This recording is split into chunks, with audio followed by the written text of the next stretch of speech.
Welcome back, brought to you by our dear friends at Amici's of Little Italy, the pane rotundo, the meatballs, the best marinara on earth. I picked some up on Saturday night for my Sunday football viewing. Get on down to High Street in Little Italy and see them and meet me at Amici's. Also brought to you by our friends at Sporticulture. Beautiful flowers here, the purple pansies, although I'm hoping the Ravens don't play like purple pansies on Sunday against the Broncos. You can ship these anywhere that flowers send locally from our friends at Sporticulture. That's sporticulture.com.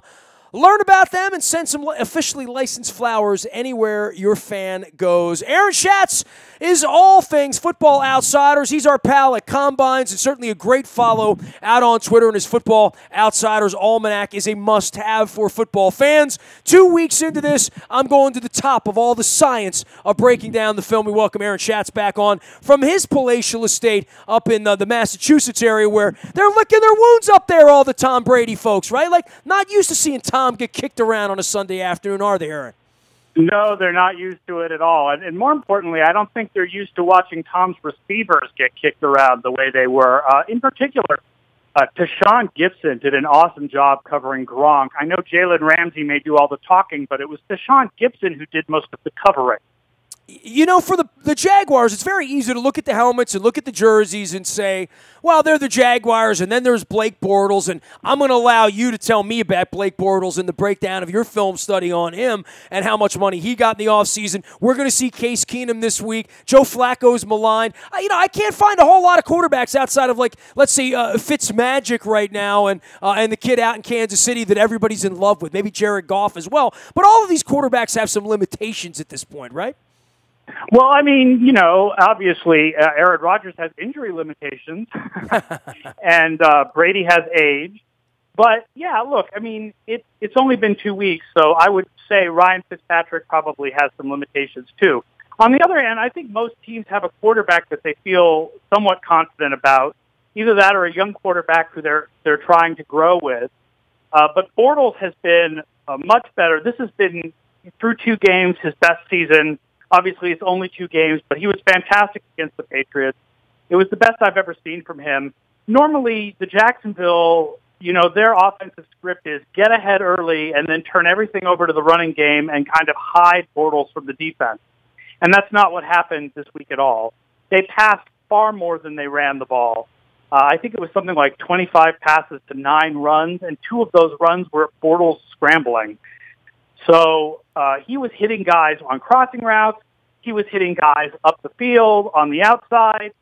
He was really hitting receivers all over the place. It was the best performance I've ever seen from him. And he was at times under pressure, although, the Patriots still have some issues getting pressure, especially once Trey Flowers went out of that game. Well, there's something to be said that when you're up 24-3 at home against the defending 20-time world champions, because they've won every Super Bowl the last 20 years, the Patriots, even though they haven't, you feel that way, and you got them where you want them, and they're still throwing the football around. To your point, there was sort of a gunslinger part of the end of that game where you're hooking up on 61-yard passes when you already have an 11-point lead with 7 minutes left to go in the game. That's not old-school Jacksonville Jaguar. That's not the way most teams play it, to be honest with you, right? No, it was aggressive and it was good. The best was when they lost 6 yards at one point. They had a 2nd and 16. And instead of just kind of, running the ball up into the line a couple of times and punting, they threw a 26-yard pass to their 3rd-string tight end, Niles Paul. And that pretty much ended the game. It was great. It was good, aggressive football. Aaron Schatz does all things Football Outsiders. You can easily find him out on Twitter. He's one of the great follows at FO_A Shots. That's SCHATZ. Not quite like the Shots Brewery in Milwaukee and Laverne and Shirley, but certainly close. Dude, we got Ravens fever around here, and certainly the first week and beating up on the Buffalo Bills, and we sort of knew they are what we think they are at this point. But the Cincinnati game was different on short rest. Flacco making some mistakes early in the game. They got back into the game and gave themselves a chance, which feels nice, but it still is 1-1. But there's no boogeyman in the AFC North anymore. I mean, clearly what's happened to the Steelers there, the Browns are coming on. Much respect for the Bengals, but it doesn't feel like anybody's winning 13 in the AFC North this year. Well, first thing I would say is don't write off the Pittsburgh Steelers yet. Despite the fact that their defenses look pretty awful, their offenses look pretty good through 2 games. And I think that they outplayed Cleveland in the tie. I mean, I realize outplaying Cleveland is not, a big ribbon that you want to hang on your jacket as, "Ooh, I'm so awesome," but they did outplay them despite the tie. And the Kansas City team that they lost to, they lost close, and that Kansas City team looks pretty good. So I wouldn't go writing off Pittsburgh at this point. But there's no question. The Baltimore offense looks better. The passing game looks better because the receivers just look so much better. And I think we're finally once again getting the John Brown that we had in Arizona back in 2015. And that's really great because he's a really talented guy, and it's nice to see him succeeding. Well, I know you talked a lot about the Ravens in the offseason. I didn't track you down back in June or July or August and bug you and say, what do you make of this new assortment of the Ravens? At 1-1 with a home game now, and then 4 out of 5 on the road. They will be done the entire AFC North road journey by October the 5th here. This is a really important time to make hay, and obviously with Denver coming in here undefeated after 2, sort of lackluster victories, although, I am impressed that they came back against the Raiders. I'm not impressed that they fell down to them the way they did at home the other day.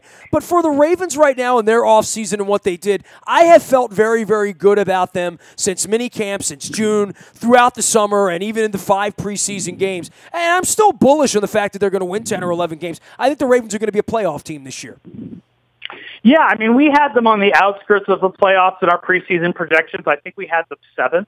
One thing you have to remember about the Ravens, and we haven't seen this through 2 games, but I'm sure that it's going to work out in the long term. They almost always have one of the best special teams units in the league. Special teams tends to not be very consistent from year to year, but Baltimore is a real exception to that rule. We all know they have the best kicker in the game in Justin Tucker. And so they haven't even really been able to take advantage of that yet because their special teams have been average so far. But people always forget about the value of that, and it kind of always sneaks them into the playoff conversation when nobody's noticing. Aaron Schatz does all things Football Outsiders. Tell everybody about your almanac before we go further into this conversation. I start talking more Ravens and Broncos as we get ready for this game this week. How many years you guys been doing Football Outsiders? Now, I feel like I've known you for at least a dozen years, right? Site's been around for 15. 15. We've been doing the preseason book for 14. And, yeah, I know we're 2 weeks into the season already, but the preseason book is still really useful, valuable, over 500 pages of information previewing the NFL and college football seasons. And it's only $20 in electronic form or $28.95 in print on Amazon. Yeah, 14th edition of the Football Outsiders Almanac. Even got you on Seth Meyers, as I see here on your Twitter. All hot shot in there. I thought you were just stuck on NFL top 10 like me. No, last year, that was a really great opportunity. I did Seth Meyers last year, and yes, I even got out of the NFL top 10 graveyard this year by getting a Good Morning Football for a morning. So well, there you go, I was able to get on NFL Network on something other than top 10. Rising in the media study of all things, the breakdown on the science of football. Aaron Schatz is our guest. He is FO_A Shots, as well as at FootballOutsiders.com. Broncos coming in this week. Some thoughts about them. Demaryius Thomas dropping a bunch of balls. I think the back end of their secondary a little bit suspect at this point. You spend a lot of money on Von Miller, a defensive quarterback, as the Bears have now done on Khalil Mack. It sort of makes you a different kind of team, but they need to play more shutdown on defense. They held the Raiders to a couple of field goals early in the game that really was the difference maker in that game for them on Sunday. Yeah, they don't have the defensive depth that they used to. You just stay away from Chris Harris, and you can get things done in their secondary. Their offense, Case Keenum, has not been that great so far. They've had a really great running game. That's what's been really good. This kid, Phillip Lindsay, who is an undrafted free agent, grew up in Colorado, went to Colorado, I think, and now he's with the Broncos, and he seems to have taken over as their lead running back. Baltimore's run defense has been really strong through 2 weeks, but the Denver running game is going to be a challenge to that. Concerns for you with the Ravens this year, as you saw it when the season opened? I mean, the concern with the Ravens is always the same thing. It's always the offense. And a lot of it is Flacco, and Flacco has been below average for the last couple of years. And so you ask yourself, is he going to be above average this year for the whole year, or is this just some good luck early because he's played a couple of bad defenses or, at least one bad defense in the case of the Buffalo Bills? I think that's always the question about the Ravens, and I don't see why it's going to be any different. The difference now, the one thing that is different is he's got better weapons, he's got better receivers, and you got to figure things will get even better once they get Hayden Hurst back on the field. So that's going to help him to do his thing. But he's still, over the last couple of years, Joe Flacco's been a below-average starter in this league, and I don't see that changing. Need to run the football, Aaron. 30 passes in the first half against Buffalo. That's all nice. You get him off the field. You get him rested. Errant pass sort of to start the thing in Cincinnati that became the downfall. And then, you find yourself down 21-0. You're throwing the ball 55 times. That's not who Joe Flacco was when he was in his prime, right? 55 passes, you're not going to win a lot of games. They always protected him with the running game. They always protected him with the running game, and it was fewer passes and longer passes. And now, Joe Flacco is the king of what we call the failed completion. That's the complete pass that's so short that it doesn't achieve success by our metrics. Those 3-yard passes on 1st and 10, the 6-yard passes on 3rd and 10, that he's got to get away from that and get the ball downfield. The good news is these receivers are better for him to get the ball downfield than the receivers that he had before.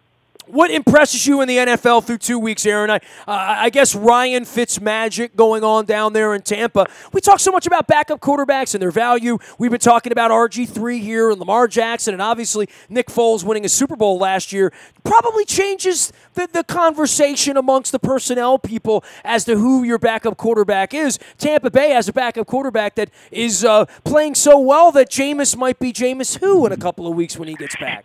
It's really interesting. You look back at Fitzpatrick, what he's done the first 2 weeks, and you look at guys who've done something similar over the first 2 weeks, and they're almost all franchise-type guys. The one exception we found was Brian Greasy in the first 2 weeks of 2001. So it is possible that this is just a blip for Fitzpatrick like it was for Brian Greasy, but there's no question he's been fantastic. It's the perfect offensive scheme for him, getting the ball deep. They've got really great deep weapons. They've built this whole, the skill players there are fantastic, and they really complement each other well. But I think the most impressive team has been Kansas City, despite the poor defense. Their offense has been so spectacular over 2 weeks. Did you see this coming with Mahomes? Clearly Andy Reid did, or he would not have shipped Alex Smith out. I think I was sitting at the Super Bowl. Next thing I know, Alex Smith's gone off to the Redskins, and we're like, well, they made their case, and a lot of folks around here believing that the Ravens will maybe do something similar with Joe Flacco at the end and put Lamar Jackson in. I don't know that the Ravens are in love with Lamar Jackson the way the Chiefs were in love with Patrick Mahomes last year. Young quarterbacks with no experience are always a risk. And they're always an unknown, and anybody who thinks they're not an unknown is lying to you. The fact is that all the people out there who scout, who thought Mahomes was a, absolute, no questions asked, slam dunk, probably have other quarterbacks that they thought were an absolute, no questions asked, slam dunk, who turned out to be terrible. There's always going to be risk in this. But Mahomes was a guy who, because of the strength of his arm and his ability to go downfield, was going to be high risk, high reward. And at least through 2 games, what you are getting is high reward.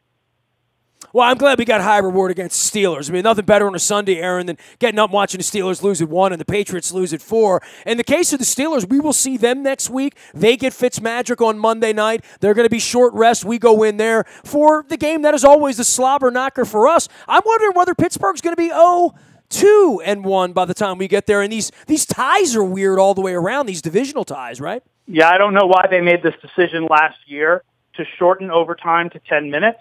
It didn't really have any effect the first year, but we're seeing the effects this year. It's sort of a silly rule, and it's leading to more ties. And there's a good chance we'll see more ties for the rest of the year.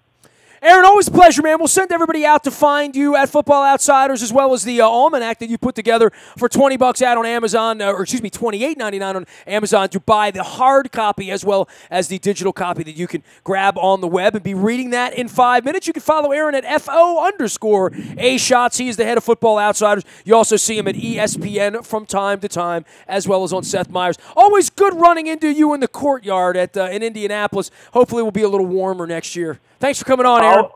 Always good time, and yes, it's always better when the combine is not 20 degrees.